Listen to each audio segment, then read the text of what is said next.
Funding for The Rotor Workshop is provided in part by Hitachi Power Tools, manufacturers of a full range of construction and woodworking power tools. Today, in The Rotor Workshop, a shop stool that's equally at home in the kitchen, bathroom, playroom, or laundry area. Special angled leg design helps prevent tipping, while the convenient handhold and lightweight pine construction make it sturdy yet easy to move around. You'll find 1,001 uses for the shop stool, next on The Rotor Workshop.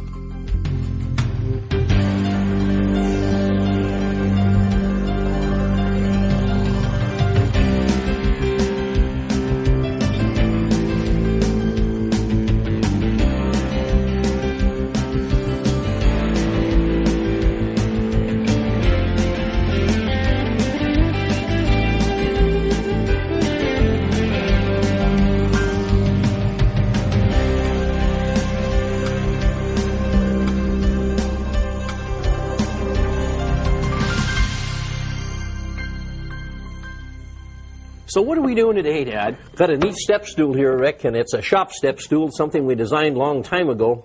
And I guess it's colorful.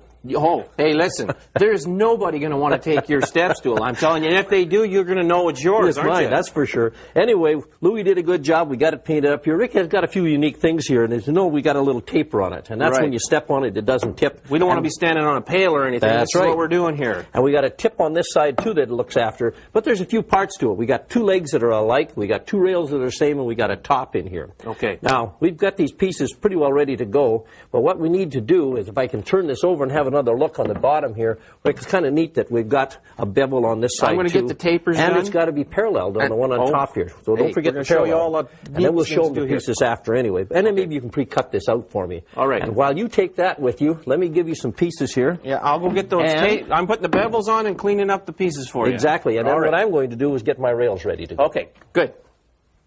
All right, now what we need to do is put two bevels on the ends of the little stool. And to start off with that, what I've done is we've made a little fixture here. I have a 15-degree slope on the side here, which is going to give us our bevel. The other little tricky part about this little piece is that it's made like a joiner fence, meaning that the infeed and the outfeed don't match. And I'll just show you how that works. And it's going to hit the outfeed part of it. That means we're taking off approximately 1/8 of an inch. Now, the trick to this setup is the fact that the cutting edge of the tool matches the outfeed of the cutter, or outfeed of the fence. So let's go ahead and show you how to set that up. Now what I'm going to do is put the fence over here, and let's put the one clamp on the back side. It always gives us a chance to position our piece before we get started. Make sure that the cutter free moves inside of this, and when you're making all these setups, folks, make sure that it is unplugged. If you look at my bit carefully, I'm using a flush trim bit. And what I'm going to do is I'm going to line up the material here up against the outfeed and onto the bearing. That should make sure that the cutter is even too. So we're going to just slide it up along the top here and just push it till it touches the bearing. Once I've got the bearing touched, I'm going to go and get the other clamp now and clamp it down, tighten it down in place. And now let's double check it to make sure that it is in fact just touching the bearing. It is. We're just going to get it so that it comes off that bearing just a little bit, so we've got it just right. I think we've got something there now. What we're going to do is we're going to take this scrap piece of material here and just check to make sure we've got everything operating properly. It's always a good idea to make sure it works before you start using that material that you took time to glue up. All right, again, we're going to plug that in. Every time you make your setups, make sure you have the tools unplugged before you do that. All right.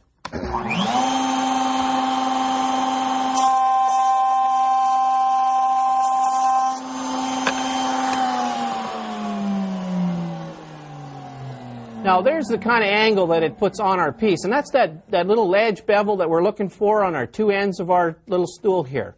So now the next thing is to get in mind exactly how we want to make these cuts. Now I've gone ahead and put a couple of pencil marks on here, which is going to give us the bevel direction we're looking at. We want to make the two of them parallel. So to do that, what we're going to do is we're going to make one cut down here, two cuts until it matches so that they're right across the bevel and there's no flat spots on it. And then what we're going to do is we're going to take it and we're going to flip it over. And again, you can make sure that it's still lined up properly before you go ahead and cut it. That's just another quick tip. So let's go ahead now. I have one more thing I want to do is I want to set the height of that bit so that it's going to cut this 3/4 material. So I'm going to raise the tool up now so I've got a lot of material, all the cutting edge there working with us. And let's go ahead and try it.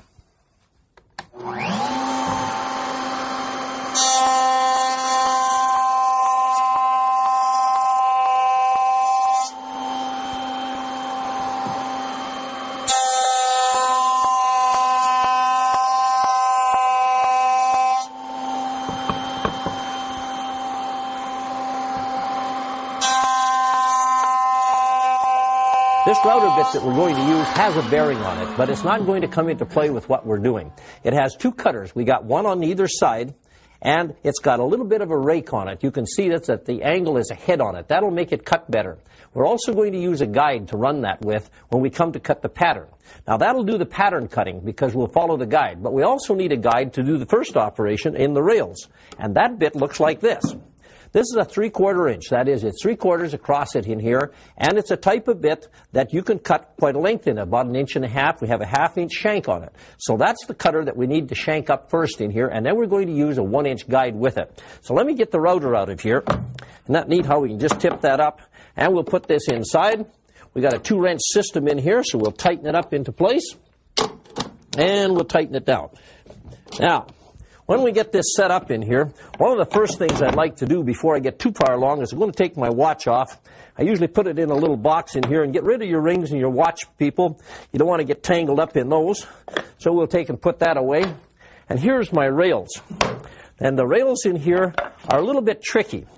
I've marked them on the inside edge, and you can see that mark on the inside edge is the opposite angle to what we have in here. And what we need to do is set the bit up so it's about half distance here, and I probably will set it about 3/8 of an inch. We're looking at something close to 3/4. But before we can start in here, I want to put my guide in. I'll just set those in, and the guide is 1 inch. It's a 1-inch diameter guide, and it has a ring nut on the back side. And I'll let you have a look at that guide. This one's a 1 inch across. That is, it's a 1-inch diameter. And on the back side, it's got threads on it and a ring nut. So it simply fits in from the side. The ring nut goes up on the back side in here. And it will hold because it's solid brass. Just finger tighten them up. And we'll snug it up like that. Now what happens in here, and I'm going to bring it over to let you have a better look at it. When I bring this inside of here, what it is that bit is exactly centered. That is, that all the way around it's the same distance away from the guide. Now that's important with the kind of fixture that I'm going to use here. So we'll lock it in, and I'll raise the cutter up, and we'll bring the miter gauge in. That miter gauge has got a slot in it, and it fits right over. Now it doesn't matter where you go with it, it's going to be right. And this is the angle that we can use in here. So let's go back to the rails, and remember we got a left and a right. And on that left and a right in here, I'm going to mark one. And now what we've got to do is set this. Well, that can be a little tricky here to set. So what we're going to do is use a block. And I've got an angle cut. I got an angle cut on here. That's my setup. And we'll set it in like that. And then we'll tip this piece over, and we can adjust the head to it. Now that'll just center you right up exactly and lock it in here, and we'll set that in perfect where you want it. Now the only other thing we have to do is set the depth. And I'm going to use a little brass setup bar here. These brass bars are great because they are always the same. They don't shrink or anything with weather or temperature. Anything to do with that, we'll set it in there. We got it about 3/8 of an inch. Now, what we need to do is if I cut across there, I'd be wrong. And because it's parallel, remember it goes the opposite way. So it's this end that we need to do. And we got two little marks in here, and what that does is just show me where the center is on it. And we'll set it up, and we'll see if we got some power. Let's plug in here. And we'll cut those down.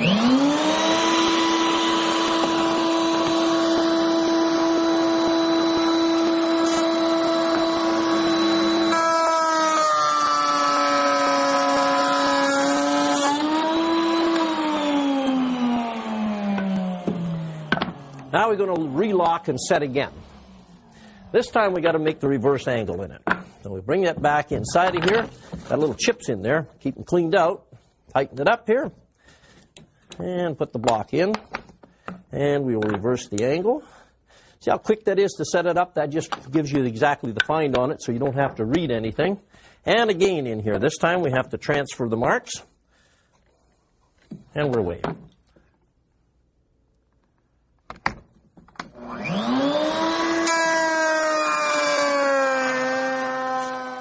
After cutting the bevels, I rough cut the legs at the bandsaw and gave them back to Dad for final shaping.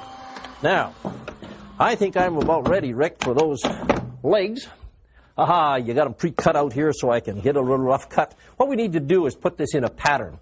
But before I do that, I'm going to chuck up a guide in here, and the guide will let me follow that pattern. So just let me take that again here, and I'll put the guide in. And the guide that I've got this time is a 3/4 inch guide. That is, it's 3/4 inch diameter across the top. Works the same as the other one. We'll lock it into place, and we'll just tighten that down inside of here. Lock it up. And again, we'll just let you have a look here. And on that system in it, that bit now comes up center again. And that pattern that we've got is going to follow that brass piece in it. It's stationary. The bit does the turning. The bearing in the top of the bit doesn't come into play. So we'll just lock it down. We'll bring the cutter back up here, and I'll readjust it after for the height. One thing I'm going to do is I'm going to put a safety pin in. And that little safety pin is a brass pin, has a pin on the bottom end of it of 3/16 and goes in a hole. And never work without it. You need it in here because what you want to do is that bit turns in that direction. For safety, it'll take it away from you. If you've got a pin to go to, that's your safety thing. So let's have a look at the fixture. Again, a shop-made fixture in it, and you'll notice that I've used some phenolic in it. If you're making one at home, you can use plywood, and if you use plywood, people, use a Baltic birch. It has a better system inside here. It's not just a 3-layer. It has more layers, and they're very dense in it. A very tempered hardboard will work, too, if it's tempered and solid in it. You'll notice in here, if you can have a good close-up at it, you'll see a bevel on it. And that's going to match that bevel that Rick put on those legs for us, and then we've got the hold-downs. So let me get one of them blanks and put it inside of here and lock it in. And just to have a look at, see what Rick had done there again, just to review here, we got this bevel on it, and the two go underneath it, and then you just have to center it in here. And what Rick's done is rough bandsawed these out for us, so we didn't have all that excess material. Now, there are a couple of little things in here we need to tell you about. First, when we built the jig, we built it longer than we needed it to come by the block. So in fact, it will come up against that guide prior to hitting into the cutter in it, and then the cutter will take it. So that's a safety in itself, but we'll still leave the pin in it, and you come across there. One of the things we have to do is adjust the cutter in it so that the cutter is cutting in it, and I got it high enough, that'll be fine. Again, you can see the bearing is not in play here at all. Here's the tricky part. We're going to come down this, and that's the grain. The grain of the wood, you can probably see it real plain inside of here. But as I come down here, we're coming on the top side of the grain, and it'll have a tendency to tear out in it. What you can do is if you've got a lot of material, you're left a little extra in it, just take a bigger guide in it. It'll move you away and you take a little at a time. Once you get sighted in here and the cutter gets in it, what it's going to do is push the wood away. So when you approach it in here, don't get too big a hurry to cut it. Let it cut. I'm going to go down the side. I'm going to turn around here. I'm going to come up in the end here, pick up that round hole and back out again. And that's going down grain again. And then this one will work good, and then we'll have the leg done. And then I just need to do the second one. So let's just give it a try. I need to plug in here and get some power. And we get that set up, and we get some power on.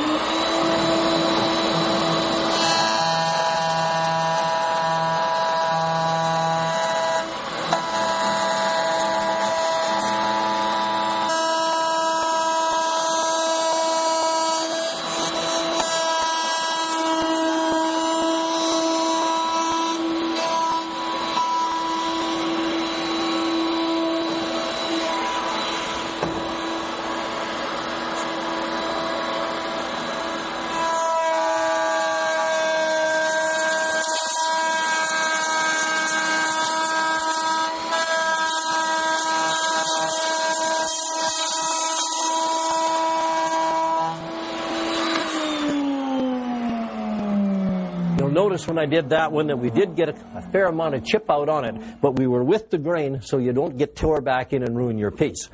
Now what we need to do is go ahead and put a slot in here so our hand can pick up this little stool. To do this, we have a fixture that's got ourselves set up where it's got a pattern that's going to cut that for us, and we're going to use the router and a guide and plunge in and cut the hole out. The first thing we need to do is mount the top of our stool in so that it's in the center, and I've got a mark on here which gives us our center. I'm using these toggle clamps to hold it in place, and that gives us a spot where we're right in the center of our pattern here. The next thing we need to do is set the depth of the tool so that the depth of the tool is plunging right through our piece of material. We want to make sure that we're going deep enough to do the job. So to start with, I zero it out, and I'm going to go ahead and take a couple of blocks here. I've got 1/4 and 1/2, but I want to make sure that it's longer than the depth here, which our thickness of our material is 3/4 of an inch. So I'm going to make sure that it's deeper than that. And we got that set there so that it shows us our depth a little deeper than 3/4, if you see that. You got to make sure that you're going to be able to plunge right through your pieces. All right. Now that we've got it set there, we're going to lay it up here now. And again, before you do anything else, make sure that you go ahead and unplug the tool before you go ahead and make any adjustments. And I found that when portable tools are plugged in, that you got to make sure that it's in an off position before you start to do that. We'll go ahead now and plug it in. And of course, this plug-in, there we go. Now we'll go ahead and get ourselves orientated to where we want to feel for. Now, you don't have to see what you're doing when you're working with a pattern, because what you're doing is you're just following the guide. You just make sure that you keep to the outside edge and you're going in the direction that's pulling the piece into the area, okay, into the pattern. All right, I'm going to make this in a couple of passes. So we'll start off with starting her up.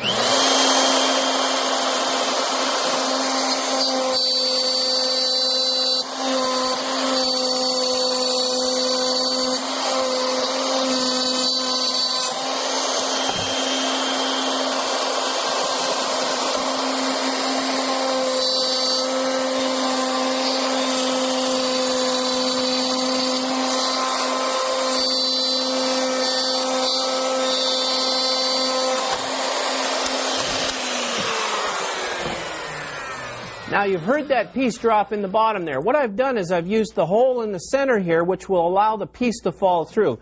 If you notice from up here, you have a little edges of material sitting here yet. We want to make sure we've got this cleaned out and that the router has been able to go right up tight to your pattern to make the cut. So don't take it out until you've checked to make sure it has been, and it's not in this case. Here we have it off a little bit. So we're going to go ahead and make a final cut here, just cleaning it up. So we'll start it back into the center before we start. Isn't that plunge router great when you can go ahead over top and push right down, lock it in. Now we can start it and go up tight.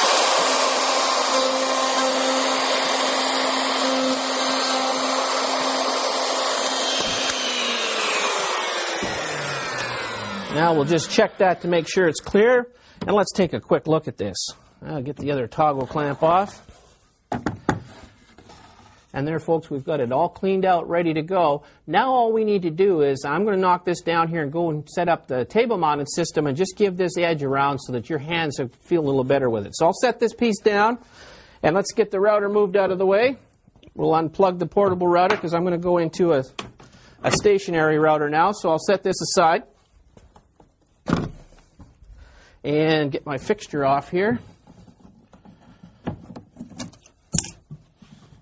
Now what I've put into the stationary router is a roundover bit, just a 1/4 inch roundover, because you just want it so that your hands can feel very safe or comfortable when you're picking up your stool. You don't want that to be a painful operation. So I'll bring it over here and I'll give you a quick look at this router bit I've got. What we've got in here is just a 1/4 inch roundover bit, and all we're going to do is round over the bottom and round over the top. So we'll slide this back in place here. Let's get the cord into the tool, and we'll drop her right back down inside.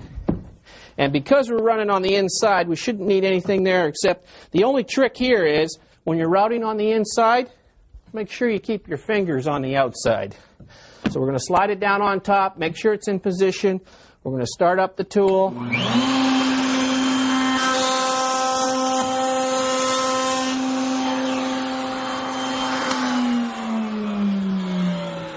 There's the round over on the one side. We're going to let it come to a complete stop before we put it back in. This is a pretty fine hole. Once you've got it in, hold it down in place, turn it back on again.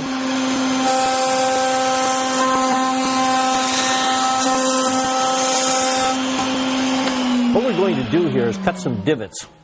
And we're going to put 2 in each rail, and it has to be on the top edge because those are the little shoulders, and after I cut them it'll be easier for you to see in there where we're going to put the screws up from underneath to hold the top on. And we need them on both sides. This is going to be done with a handheld router, plunge router this time. So I'm going to use my workbench here and just to hold that and a clamp, and we'll clamp these into place. Also on the router in here, and I pre-chucked up a bit, so I'm going to show you that bit. We'll just tighten that down so it doesn't come loose on me. And here's what the router looks like. This one's got the springs in it, so you can see that the router will plunge up and down in it. We also have the fence on it. And inside of that, if you just give me a second here, I'm going to plunge that down, and then I'll tip it up so you can have a look in here.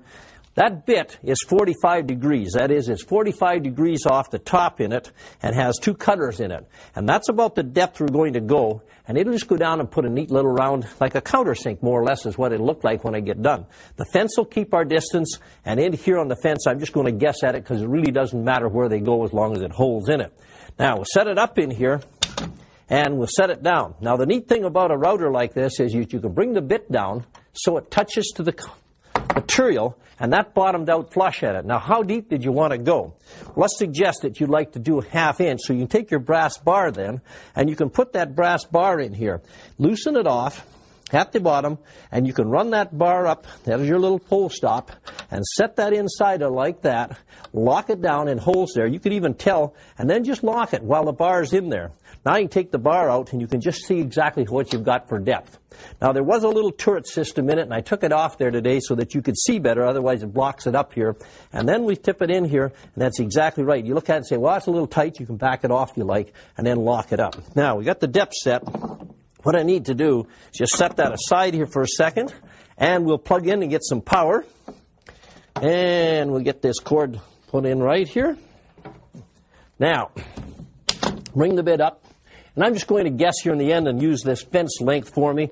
And then I'm just going to plunge down. Not going to move the router, just going to plunge down.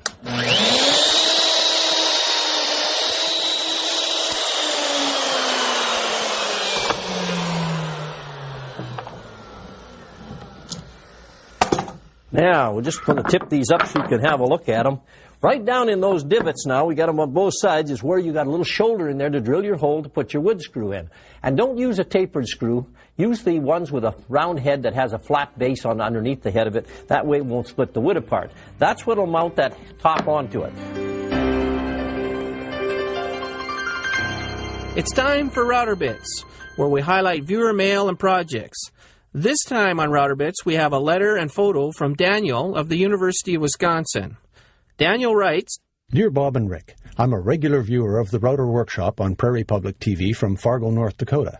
I thought you might be interested in one of the many little projects I've made with your central core routing system. The enclosed snapshot shows a couple of several mallets for carving made using the mystery dovetail described on one of your programs. Of the variations I've made using your procedure, the mallets seem to generate the most interest among my woodworking friends, and I've not given the secret away as yet. For the mallet on the right, the handle is white oak, the center portion purple heart, and the face is beech. The turned mallet is made from red oak and ash. Our last letter comes from Ted and Shannon of Prescott, Arizona. Dear Bob and Rick, my wife Shannon and I wanted to build our new baby girl a unique toy box. Shannon wanted it to look like a Barnum and Bailey circus wagon, so I made the box and Shannon started painting, but it still needed something more. So I used your heart spoke wheel jig to make the wheels. We think it looks great. I hope you two approve. Well, we're ready to assemble, and Rick, would you come in and bring that top with you Yes, over sir. here? We got the top already. And I got here. the legs, and I think we'll start with the legs in it, and maybe we'll just tip this one down, and the legs tip out that side, so maybe we can just take and start with the one you got there. This is going to be. We got a left and a right. No, we don't. You didn't make two rights. I don't so. Now, this is a big thing. See what you did in here? There's that taper. But that taper in it is the same as what we've got on the end in here, and that you did on the side. And that's but what the taper. Here was the tricky part, was that they were parallel.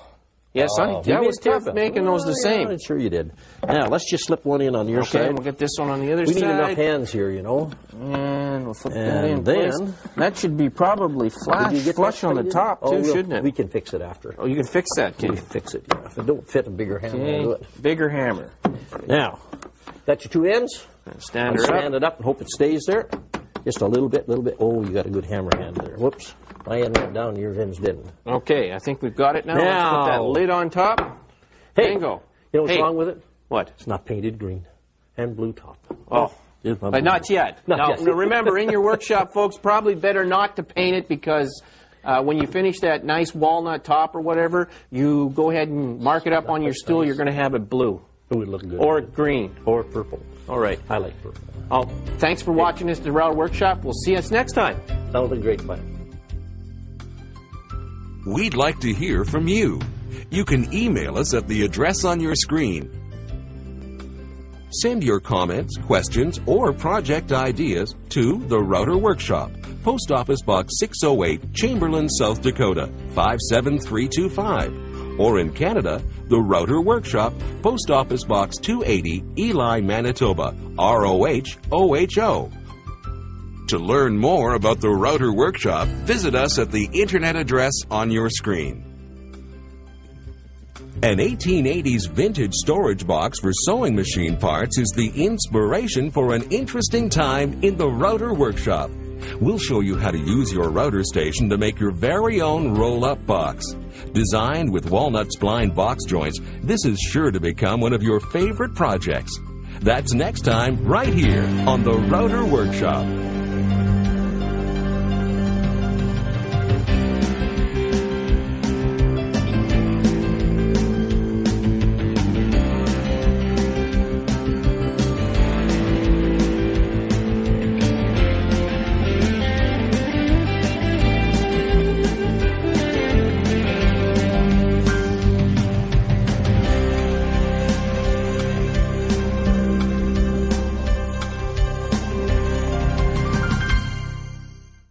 Funding for The Rotor Workshop is provided in part by Hitachi Power Tools, manufacturers of a full range of construction and woodworking power tools. For $16.99 plus $4.99 shipping and handling, you can order Bob and Rick Rosenthal's The Rotor, a 130-page book which includes a plan to build the rotor table and bench, plus numerous tips, techniques, and educational information. Call 1-800-803-1449.